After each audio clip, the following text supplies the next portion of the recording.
and there are some of those who came for purposes ABC. But you don't go through what we've gone through just for the purpose of whatever it is. I mean, Ugandans are so used to a certain petty lifestyle that you come and say, status. I mean, I had status before this. What do I need? I'm spending money which I could be spending somewhere else. I could be building a grand house for myself. You understand? So what kind of fool would I be? So you have to think beyond the way people have been thinking.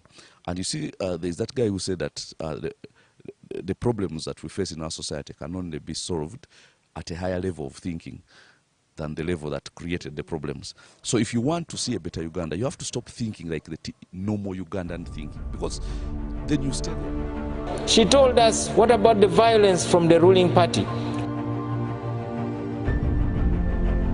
I'm representing the parents that have sold all their land to take their children to school, and now their children cannot find jobs.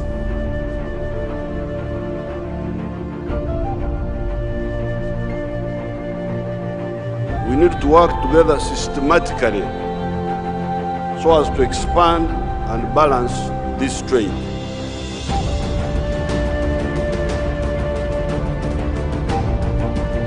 My name is Ojara Martin Mapinduzi. Then it enables us, the different parties, the different organizations, to concentrate on building our capabilities. Hello, I am Victoria Brandikachen, and I am your host for the Spotlight Show at Nile TV, which will be airing every day from Monday to Friday from 8 p.m. to 9 p.m. Catch up with Brandy as we discuss political, economical, social, and every other pertinent issues in our country. For every information about Nile TV, visit our social media platforms on Facebook, Instagram, Twitter, and do not forget to subscribe to our YouTube channel. It's me. Okay. So as a pastor and I think a former sports host, Journalist, yeah. Journalist, yes. So how prepared are you for the, I'd say, like, for the world of politics, for the political world? I feel like it's a little, I don't know, harsh, murky. So how prepared are you for it? Well, the thing is that actually a lot more prepared than so many people who have been in politics for very long. Now, I would want you to compare what was speaking yesterday at the manifesto launch to some of the others that I have seen. And you see, I'm a lot, and the thing is, there are so many people who have manifestos which are written by somebody. Because as I said, they are not at the heart of what they are doing. They are fronting their personality, they are fronting all this, glamour, and, and so on. Now, I, on the other hand, was very much at the heart of what my manifesto is saying. And a lot of it reflects what I personally think and what I've been speaking on media houses before I came. So the people who were helping me write the manifesto, and I did a lot of the writing myself, but those who assisted me writing in certain areas, because they're experts in it, reflect what I say in those areas. So you ask them about their foreign policy, ask them about all these other things. You'll find that actually those who have been in politics for so many years, when if I'd spoken about foreign policy and about the things which I intend to do in foreign policy, you'd find people who have been in politics 20 years copying what I'm saying. Because they are not prepared. And the thing is, it's not about the people. It's about themselves. And that's what it has been. It's about personality. So when and I'm talking about even people who have been in opposition politics for very long, who have been there, that, and so on, and they are bringing all these things. So the reality is, I've not been at this for so long, probably about 3 years since I decided I'm going to do it, and I started doing a lot of my preparation. But as with everything else, I do it with a lot of intensity, my preparation, and I don't get into things haphazardly. I actually get in with the whole heart and soul. So I got in there, I understood how countries run, I studied a lot about other things, made comparisons with other nations, and saw where they are better than us and where we can actually outcompete them and become better than them. So when I come, I'm actually a lot more prepared. I might not be prepared for actual, but in terms of the preparation to be there, there's a preparation that you cannot get outside of being there. And now actually, the only person who has preparation on knowing how to be president is Museveni. He has been president for 35 years. Everybody else has never been president. So in that regard, we are all new. Okay, so now what makes us prepared? What we are saying about what we are going to do when we're there. That's how you tell somebody who is prepared. The only person who can say that I have been there is him, and I'm sure not too many. Or if not, I don't know who would want him, because we've seen what damage he can do. Now, when you speak, listen to all the other people, and there will come times when everybody has to stand there and speak and be listened to. Then you will see that I'm the most prepared, even among those who have been in politics for so long. Speaking of the heart, I heard you speak of the heart with this.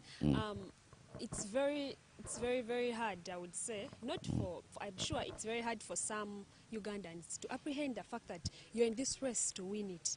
Like, it seems like you're in it for, okay, it doesn't seem like, but then, like, for a Ugandan there that has a mindset that you would be in this for status or for, I don't know what, but then, like, it's very, very hard to apprehend that you're in it to win it. So, what would you tell someone that has a mindset of that sort? Here's the thing.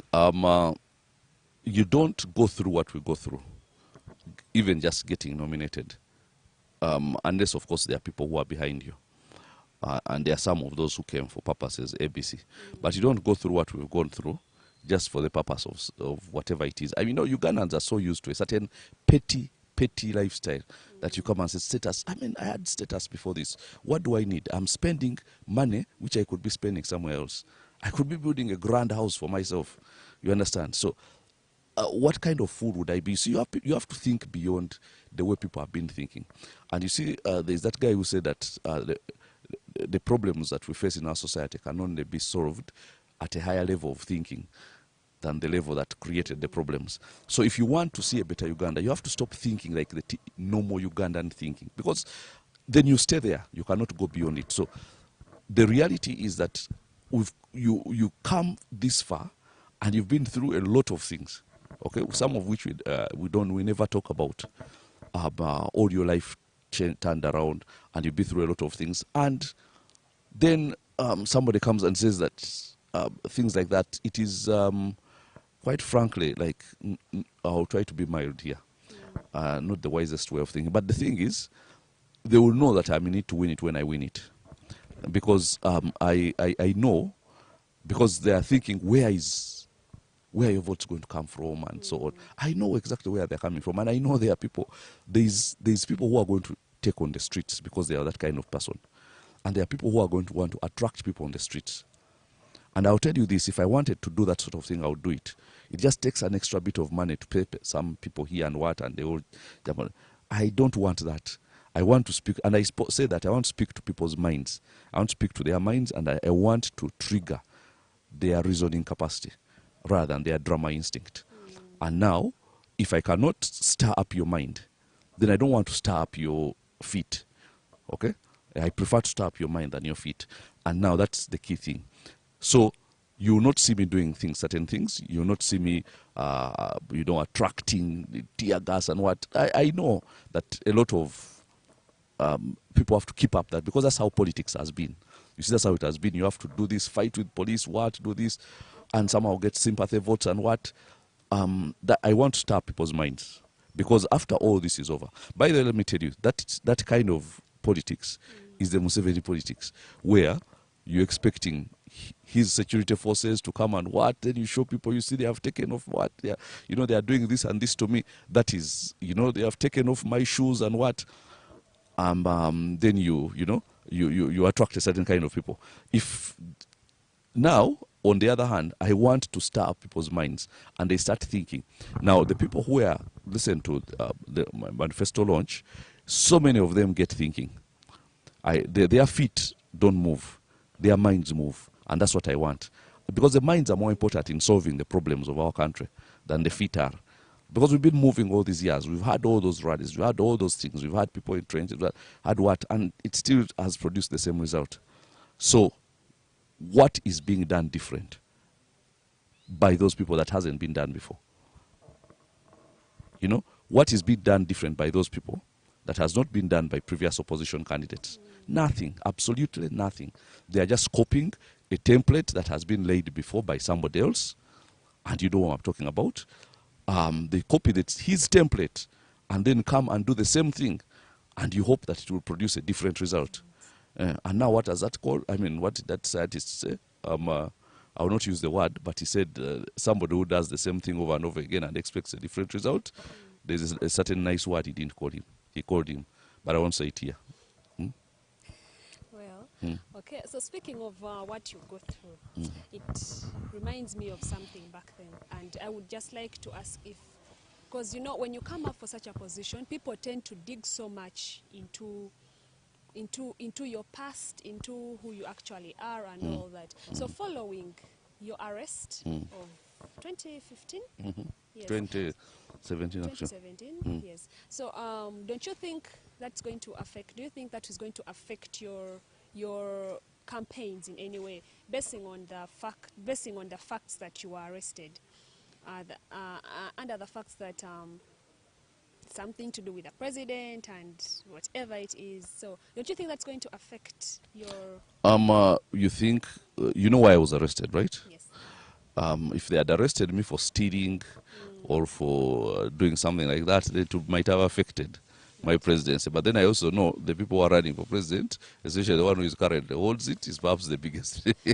So maybe that even wouldn't have affected. But the thing is, I was arrested for speaking about the same things I'm speaking about right now. The resources of this country being shared out by a few people. It's the same thing. In that case, it was about the oil, which the president calls my oil. And I find that like the most presumptuous. Like it's like he doesn't think Ugandans have any brains. That you call national resources your resources. Has it come to that? Are we that, have we been dulled that much that somebody can actually plainly, it's one thing if he does it in practice, but actually come out and tell you straightly that these are my resources. So, and that's what I was talking about that time. And of course, what got me arrested is talking about what was a sinister plan to have him, the president, being, replaced by his son, the so-called Mohozi project, and which I find also like the president must think we are really big-time fools to think that he can inherit this country to his son as if we are cows. You see, we are not cows. That if the son wants to inherit, let him go and inherit his father's cows. Nobody is going to have a problem with that. But you cannot bequeath, the country to your son. That's not how politics works. And we are not that level of fools. And that's what I came out and stated. And of course it is, the son who was crying and how this guy, can you say then, he ordered some of his goons to come and arrest me and so on. But I'm sure he knows that it wasn't the right thing to do today. Because it was supposed to silence me, it did not. It actually ended up silencing him because I don't hear him anywhere now, which is a good thing because I don't think he has ever had anything serious to say anyway. So it worked the other way, you understand? So that does not take anything away from my presidency. Actually, it shows people that even before I declared my intention, I was passionate about the resources of this country belonging to the people of this country. Yes, then something else, thank you very much. Something else that I would also want to inquire about that I would think would affect your presidency. Yesterday I heard you speak of the current virus that has been affecting our country. And in one of your phrases you called it, quoting from your words, you said corona is just bad flu. That's what it is. So to me, when something is just, it seems it's not that serious. No, it isn't. It isn't. So you think corona is not serious? No, it is not. Don't you think that is going to affect your campaigns in a way that, because actually people have lost lives because of corona. People have lost relatives, people have lost friends in the country because of corona. So how does a person feel like someone who has lost someone and has lost a friend, has lost a relative, or the relatives, people that have died and the friends, how would someone like that feel when they hear you say corona is not anything serious? And yet to them, is the thing. I do not believe that here in Uganda, anybody died purely out of corona. No. People had been sick of so many. There have been cases where somebody died of something totally different and then they test the body and then it has corona. Then they say the person died of corona. But they didn't die of corona. And now even tell you this, even in America where they're talking of 220,000 deaths, the Center for Disease Control, which is their own organization, says less than 10,000 of them actually died of corona. Most of them had very, very other debilitating conditions. Most of them were 70 years and above. And many of them already had other conditions. And corona might have just come. And then also, there's the fact that it seems to be stronger in winter there than it is in summer. The number of deaths went down in summer, and it's beginning to pick up now that they're going into winter. So what I'm trying to tell you is there's a lot of relation between it and the weather. Okay? Now, we do not have winter here, and that's why it will come here. It will. I know people who have had corona. By the way, I know somebody, more than one person who actually had corona. Do you know what happened to them? They took 4 days off work, took some vitamin C and some drugs, and after 4 days they were back to work, no problem. That's the corona that I know. That is not a good enough reason to lock down our country, to lock down people's businesses, to impoverish people, to stop people from earning a living. Because let me tell you this, people are running away from hospitals. Because I had somebody who had a small health problem. And this is somebody who has had asthma.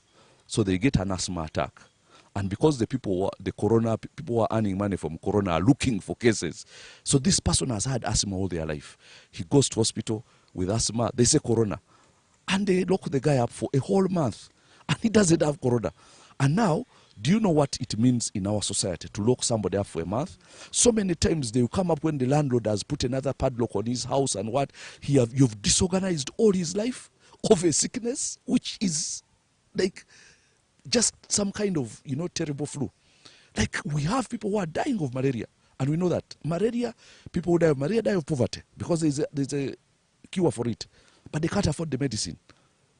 We have people who are dying giving birth. A real problem. 20 people every day.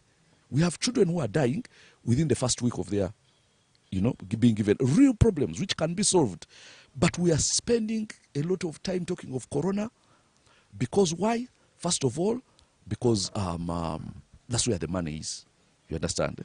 That's where the money is. We've seen viruses here. You can't tell us about viruses. We saw HIV. Did anybody ever say HIV is not serious? Because we were seeing the devastation. It was right before our eyes. We saw Ebola. Okay? You remember what it was doing here in the early 2000s. You probably, you didn't see. But everybody knew there is this sickness. And did you ever hear anybody speak? But you see, now but now this comes and it's an excuse to block everybody from working, doing that. So if anybody is offended about my comments about coronavirus and they would prefer to be locked down again, which actually this president is going to do very soon. He's planning another lockdown. So if you want to be locked down again and you don't leave home and they unleash LDUs on the streets to cane you for leaving home, but you really want us to talk corona and you're offended by my stance on corona, don't vote for me. You go and get locked down. Okay? But I know that is not what our country wants. We don't want to be locked down again. I know people who even in America, they said 60% of the businesses which were thriving before the lockdown are never going to come back. They died forever. Now imagine in our country, somebody had started his business, it was only beginning to take over. 3 months of complete lockdown, he's finished. He can't start again. You've destroyed somebody's life over some kind of bad flu. Like it is so silly, very silly, very silly. In Tanzania, everything is operating. Are you hearing people dropping dead on the street? No lockdown, everything is working. People are going to discotheques, going to bars, going to churches in their thousands. Everything is working.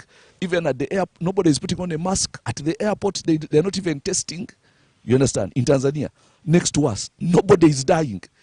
Why? Because they refused the donor money to manufacture deaths. They said, we are giving you this money to fight corona. They said, no, we don't want your money. Corona is not here. And nobody is dying. So what is so special about Uganda? Burundi, they had a campaign. What are you hearing people dying in Burundi? These are countries which are like us. So, but Uganda, because of course we cannot refuse money, because we have, these very money-hungry people in power, he will lock you down and do everything just because they are going to give him, and they have given him 7 trillion shillings to fight corona, which of course he uses for, himself, part of it for the campaign, for buying what. But how much of it was used for fighting corona? Very little. I was seeing the medical officers at Mulago Hospital, which actually has been handling the most coronavirus cases, saying they have not gotten a single coin of the corona money. Imagine the hospital which is handling the most cases, not one coin of coronavirus money. So where is the money going? Because if some other hospitals had said they had gotten money, I would say maybe it's going to Mulago because they are the ones handling it. But Mulago says they have received none. So it is all fake. It's fake. So if you want to believe the fakeness, go ahead and believe it. They will lock you down. They are going to lock you down again, by the way. Kenya is now announcing a second lockdown. And it's all based on fake things. All based on money which is being given. If you want to continue going back home at 7 in the night, like cows, go ahead and believe in the corona. Can you imagine for 6 months we are being herded home at 7 p.m. as if we are cows? Maybe the man has actually achieved his dream of retiring to look after his cows, only his cows are walking on 2 feet. So it is all fake. We are supposed to be having our lives back. We are supposed to be moving out at what time we want. What happens to people who own all this? Can you imagine they have just opened gyms now? Actually, the biggest defense against those coronaviruses is fitness. Health and fitness. What you eat and how you work out. So what is the basis of closing gyms? That's where people are supposed to be going to fight the virus. Because if it finds you when you're strong and healthy, it actually has a very small impact on you. But you're closing gyms. Like, where is the brains in that? It is all stupidity. It's all stupidity. So if you want to be locked down, if you want your life to be taken away in the excuse of a certain sickness, and you're offended by the fact that I'm telling you that, okay, it might have been maybe a contributor to the death of some people, and I'm telling you I've seen people who have died of it. I mean, not who have died, I haven't seen one who has died, who have had it and came back to. But if you think that's a good enough reason to lock you up, then go ahead and, you know the guy who is going to lock you up, go and vote for him. He's going to lock you up, and I can promise you that. He's going to lock you up, and the corona is his master stroke. It's what he's using to try and steal an election, kill an electoral process. He's using it as an excuse for so many things. He has used it to steal a lot of money. Like, just go and vote for him if that's what you want. But me, I want freedom. People to express themselves. Their businesses to come back. Those who are discotheques, everything, which are dead. How do you have a business? You're paying rent. It's from March up to now. They still haven't opened them. So it probably will be a whole year. How do you justify that? If you have, it's all fake. We have bigger problems than corona. And the problems are right in front of us. And when I'm talking about my health policy, I'm talking about real problems. No woman should die being given birth. Women should be able to walk into a hospital confident that they will come out alive with their baby and go back home. And they should be able to do that at no cost of theirs, because they are supposed to have a government which cares about their health. Those are the things that concerned me. Nobody should ever die of malaria again, because there is a cure for malaria. There are tabs which you take and you get cured of malaria. Nobody should ever die of it again. Children should not die of malaria again. Now, those are things which actually concern me and at the heart of my health policy, not coronavirus. Wow. We hope the system gets better. We hope the system gets better when you take up the position of the presidency. If I take it up, I can assure you it will not get better. It will be completely turned around for the good. It will be unrecognizable from this mess that we have. So it's going to be a different system. That's what I said. I am not offering a patch-up on Museveni's presidency. I am offering a complete overhaul. Okay? We are not patching up. This thing is too rotten to be patched up. We are offering a complete overhaul of systems. It's government where systems actually work, where people actually have their freedoms, even to participate in even opposing the sitting president.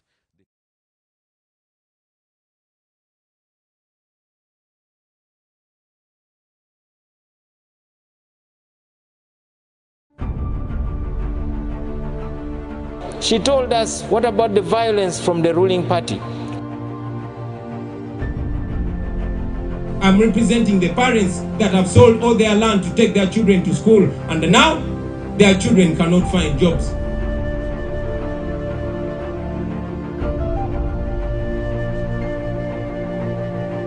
We need to work together systematically so as to expand and balance this trade.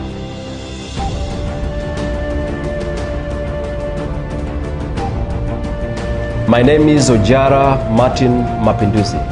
Then it enables us, the different parties, the different organizations, to concentrate on building our capabilities.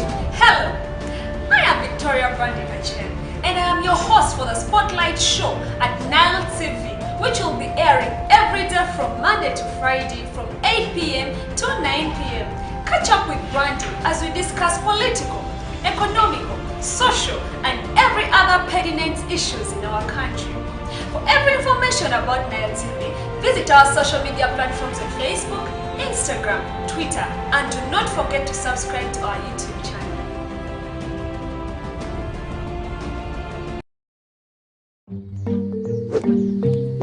Prosper, please go and get me some airtime from the shop.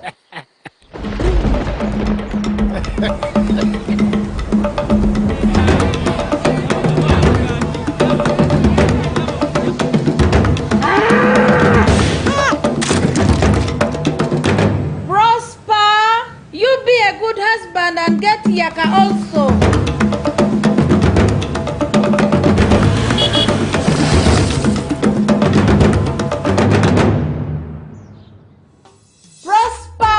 Some money on MTN Momo and dial *165# or use the My MTN app to pay for airtime and more when you need it. Stay safe with MTN Momo.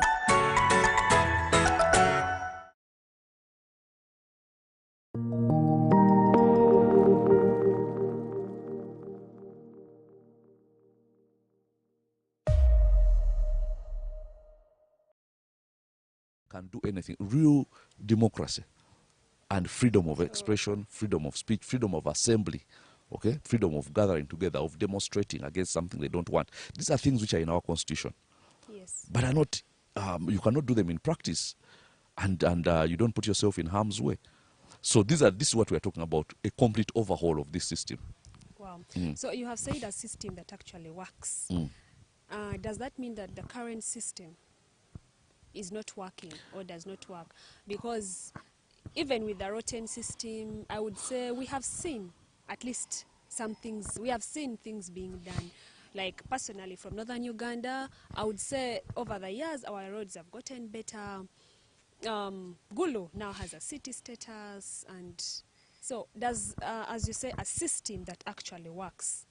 You are going to put up a system that actually works. Does that mean that the current system Doesn't work? That's what you had asked the question. Yes, about the system not working. No, of course that means the system is not working. You try to step out and try to pursue something. I spoke about try to pursue a land title. I'm sure you've not. Try to get something basic. Now this whole city status, what does it take to be? It just takes a political decision to declare Gulu a city status. Did he build the things here? Did he build any of the structures here? Is he the one who had these buildings? Now, what I would do is I would actually make Gulu a real city. And I told you how, by putting an airport here and an international airport here, and actually transforming the lives of people in a way that Gulu will not just be called a city because of a political decision, but will be a true city in the true sense of the word. Because you go there, countries like Kenya have 3 cities, and all those cities have international airports.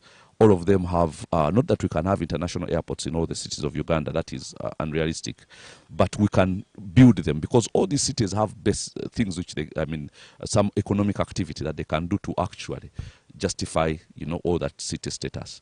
So Gulu has a lot of economic activity and things that can happen here. I spoke about them yesterday at the manifesto launch. So is Arua, so is Soroti, so is Lira, and so is the other city, Fort Porto, and so on. All these are cities that actually have a basis on which you can build around an economic activity. So that you don't just say, okay, I've made you a city, and you walk away. That's not how it works. Okay, cities are come out of some serious activities that make it a big metropolis. Now, of course, Gulu has a lot of the raw material that we need to make it a truly functional city, so that when somebody comes from abroad and says you've arrived in Gulu city, he says, yeah, this is a city. Okay, and that's what I want. And it will be done in the first 3 years of my presidency, where people say, wow, this is a city, not just in name, but in every way, in status and in everything. So that's a system that works. Wow. Okay, we hope so, because as northern Uganda being hit by the war back then, it's been very, very hard for the people to rise, especially back in the rural areas and deep down in the villages.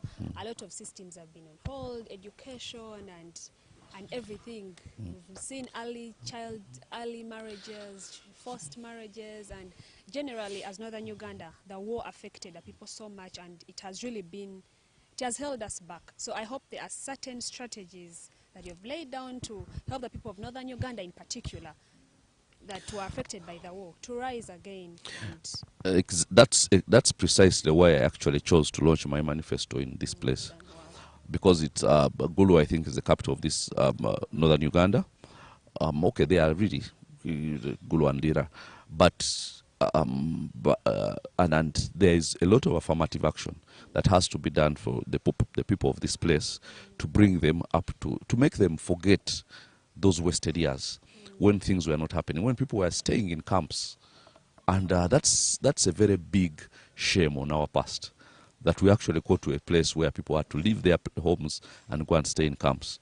But we want them to forget that. We can't change the past, but we can actually make them forget that. When the things we talk about, when they actually are tilling their land and getting very good money out of it, getting really good money out of it, and they have money in their pockets, and they are confident about themselves, about everything. They can start expressing political opinions. Because you see, one of the reasons politicians like Museveni don't want people to become rich is because when people become rich, they start having opinions politically, and they start wanting to change government. Middle class people are the ones who change government. They sponsor candidates. They demand that candidates come and speak to their minds. Middle class people will not ask for a bicycle or for money for a vote. No. He has enough of that. He just wants to tell you, what policies are you going to do that are going to make my, business thrive more, my line of trade thrive, and so on. So that's why he prefers the peasantry, and he has tried to keep as much as possible to keep people in peasantry. So this is what we want to change our society, our communities away from peasantry, because we have the raw material to do it. Now, if there's any good thing that we can take him out of that period, as bad as it was, there's only one good thing. That is that the land was in fallow, was not being tilled. So it is very fertile right now. So now we can use that one good thing to turn people's lives around. And it's very easy. With good government, very easy. That same land which is there, and people get money with the help of their government. And the things I spoke about at the launch yesterday, of having real serious district agriculture officers who tell them what to plant, give them expert advice on how to plant it, and the fertilizers to use, and so on. And then they can go and sell that produce and get money. They can even go and get a loan of that produce. Because you say, I have these acres of maize, and government is going to give me this amount of money from my maize. So based on that, I can go and get a loan in case I'm, in urgent need of money. And they get it, and they will pay it back, because the money will be paid to them. To end things like, peasantry. Not that we'll end it entirely, but at least to get 70% of the peasants out of peasantry and into some kind of status as owners of the land. Now, there are countries around us which are doing that. The land is very lucrative. And people think it has to be jobs, go through university, get jobs. No, the land is more lucrative than those jobs, especially in an economy like ours. Because a job is going to give you, if a Ugandan has a job of, let's say, 1.5 million, that's a good job by Ugandan standards. The land can give you 10 million. The land can start at the beginning. Let's say I'm talking about 1 acre of land. 1 acre of land can give you, at the start, can give you 8 million a year. Okay, that's about about less than $1 million a month, maybe about 800,000 a month. For a start, that's not bad. Now, by the next time, it's more. If you have 2 acres, you don't need a corporate job. If you have 4 acres, you're rich. You're rich. And how many of you people have that amount of land in your place? Many of your families have that land. But you've not been told how you can make that land, turn that land into money. And this is what we are here to say. You can turn that land into actual money. Now, if you can make 8 million with 1 acre, imagine if you made 24 million, actually 32 million that's 8 times 4, in a year. Your jobs here don't give you that much. They don't. Because that's almost 2.5 million, 3 million a month. Those jobs here don't give you that much. You understand? And that's even just a start. That money can grow and grow and grow and grow from the same piece of land, as we keep on getting markets for different produce, and we keep on learning different agricultural methods that improve, yields. And that's what we will task the district agriculture officers to do. We will tell them how we want more of this from these people. The purpose is to make those people rich. But you see, you put the district agriculture officer under pressure, to put the people under pressure to get more produce for their own good. Because then they get more produce, they get more money. You understand? For their own good. So people have to be put on pressure to get rich. Because some people are comfortable being poor. And if you are poor, poor people make a poor country. So we need you rich for our country to be rich. We'll force you to be rich. Then when you get there, you realize that actually being rich is good. It wasn't a bad thing after all. Because some people be in poverty so long, and they even don't want to conceptualize a time when they have money in their pockets and they can live middle class lifestyles and so on. But we want to change that. So this is the reason why I'm in this race. And these are the things which I will do. So now the only thing people have to do while listening to this TV is just go and vote for me. And you'll see, when I get there, you'll see that I mean every word that I'm speaking about. All these districts which people are complaining about, so many districts, we shall turn them into real districts by giving them economic activities. Because a district is not just made by, this, cutting out here and what. We turn it in, make an economic activity around that district that makes the people there become serious financially. Okay? The cities that have been given, create serious economic activity around those cities and make the people there actually live city lifestyles. Okay? So until we start having serious traffic jams and what, and you need more roads to be built, then we shall know Gulu has really arrived and become a city. That's what I mean. When you start having those middle class problems, then we know you've become a city. Okay. So catch me after this break as we come to the end of the show today. God. Okay, welcome back from that short break. It's definitely has been a very long but fruitful discussion on the show today with Honorable Joseph Kabuleta. So maybe just as... She told us, what about the violence from the ruling party? I'm representing the parents that have sold all their land to take their children to school, and now their children cannot find jobs.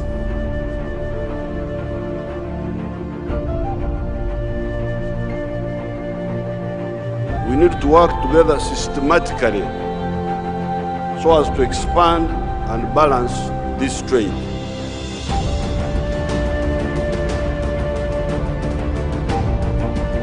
My name is Ojara Martin Mapinduzi. Then it enables us, the different parties, the different organizations, to concentrate on building our capabilities. Hello, I am and I am your host for the Spotlight Show at Nile TV, which will be airing every day from Monday to Friday from 8 p.m. to 9 p.m. Catch up with Brandy as we discuss political, economical, social, and every other pertinent issues in our country.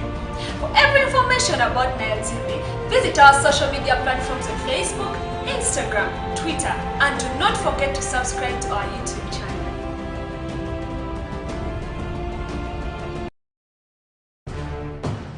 My name is Flavia Piloya. My name is Daniel Olara. We are your hosts for the Youth Focus Show at Nile TV, which will be airing every Saturday from 10 a.m. to 11 a.m. We shall come together as the young people of this nation to discuss these pertinent issues. For more information about Nile TV, visit our social media sites on Facebook, Twitter, Instagram, and do not forget to subscribe to our YouTube channel at Nile TV.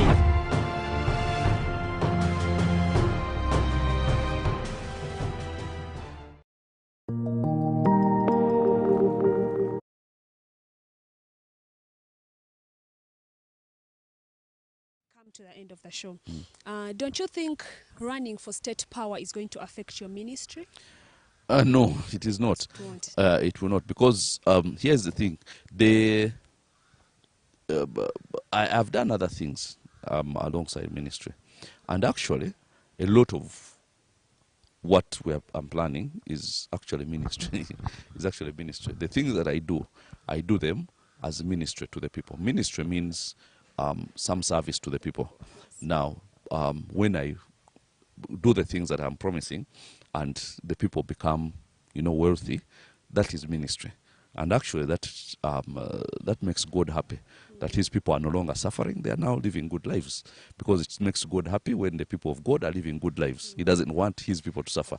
So I'm sure God will reward me for that when I make his people wealthy. So go and make my people rich. Oh, wow. Okay. And then the Lord said to me, go and make my people rich. And then I said, here I am, send me, Lord. I will make them rich. Interesting. So, there is a hashtag that is trending one of these days on social media that says, end police brutality. So, we hope that when you get into power, the people will actually feel safe with the police instead of fearing for their lives. Of course, you can't have I told you here, we'll have real freedom. When I was talking about the COVID thing, I said we'll have real freedom. Because one of the things that, of course, police brutality has been on for a while, and I've suffered the brunt of it. I've had, myself being brutalized by police. But freedom is when you have the right to go and demonstrate about something you don't like. It's in the Constitution. The right to assemble, the right to demonstrate, the right to do what, and they do not interrupt you unless you start, they just protect you, and that's the purpose of police. The thing, though, is, of course, some policemen will just do what they have to do, they are obeying orders and so on, so they're also part of a rotten system. But then there are others who I think who have just had brutality in their heads, and they have begun to enjoy the whole brutality thing, because I've seen police actions, and they're saying, why are you doing that? You see a policeman beating an old woman, and they say, are you kidding me? What kind of person are you? And for no reason whatsoever. And it shocks you, and they are beating women who are carrying, mangoes, looking after, and there is a lot of sadness that has come as a result of some of these things. And we cannot let any of that be a feature anywhere. That is all going to go with Museveni. All that goes with Museveni. Because he's the one who has militarized police. First of all, the first thing we shall do is make sure that the military and the police are separate. Because trained policemen do not do certain things. Because their training is different. Okay? They are trained to do investigations, arrest suspects, come up with evidence, take them to court. The training is different. Now, there is all the militarization of police. And there are people in police uniforms who are actually soldiers. And that's a travesty, because a soldier's training is different from a police person's. So and I'm not saying that all policemen are clean by any chance, or that all the people who are beating up people are soldiers in police uniform. No, but we have to first separate them. Police and army are different entities, and let police be police. Even this thing of appointing generals to lead police, that has to end. Let police be police, and let army be army. Then let them all do their work accordingly. Let policemen go through the ranks the way it used to be, because everything here was put. Do you know this is only government which appoints permanent secretaries? Permanent secretaries are not appointed. There are people who go through the civil service and go to the top and come to the level of permanent secretary. That is a civil service, position. But this government comes and starts appointing permanent secretaries. That is not so. Like, there are things which people have become used to, but they are so wrong. So wrong. Of how do you appointing military generals as police chiefs? That is so wrong. That's not how it is supposed to be. Because let military people be in the military, and let police people be in the police. But because, of course, all the brutalization, the regime protection, and so on, which is done by the army, it would be nice if it's done by police. So they go and get the army and put them in police uniform, and they go and do what the regime protection and what it is they want. So none of that is going to be a factor. Okay, thank you once again. And as we come to the end of the show, is there anything that you would like to say to the Ugandans, our fellow Ugandans that are watching us right now? Well, fellow Ugandans, the one thing I would like to say is vote. I want to make this election about issues. Now, if anybody comes and actually promises you things better than I am promising you, please vote for him. But then I can guarantee you will not find any. I know that for a fact. If anybody listens to what we are saying and the things that we are promising, especially around the economic area, financial liberation, and the passion with which we speak these things, I can guarantee you, if you love yourself, you will end up voting for me. Because a vote for me is a vote for you, not for myself. I'm not running on ambition. I'm running on principle. I'm running on the purpose to go and make people rich. And that's what I'm here to do. So thank you very much for catching up with us on the Spotlight Show today. And once again, it was Honorable Joseph Kabuleta, one of the presidential candidates in the forthcoming elections. It's a pleasure having you on the show, and thank you very much for honoring our invitation. Oh, my pleasure to be here. Thank you very much. So thank you very much for watching Nile TV. Please keep up with us on the Spotlight Show each and every day from 8 p.m. to 9 p.m. And stay tuned, stay blessed, keep watching, and thank you very much for catching up with us on the show today. It's me. Prosper, please go and get me some airtime from the shop.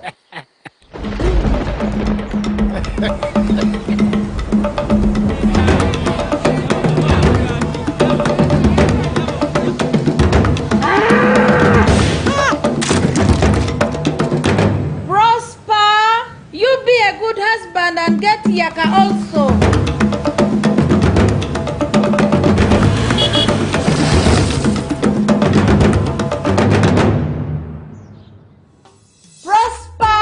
Some money on MTN Momo and dial *165 hash or use the My MTN app to pay for airtime and more when you need it. Stay safe with MTN Momo. My name is Flavia Piloya. My name is Daniel Olara. We are your hosts for the Youth Focus Show at Nile TV, which will be airing every Saturday from 10 a.m. to 11 a.m. We shall come together as the young people of this nation to discuss these pertinent issues. For more information about Nile TV, visit our social media sites on Facebook, Twitter, Instagram, and do not forget to subscribe to our YouTube channel at Nile TV.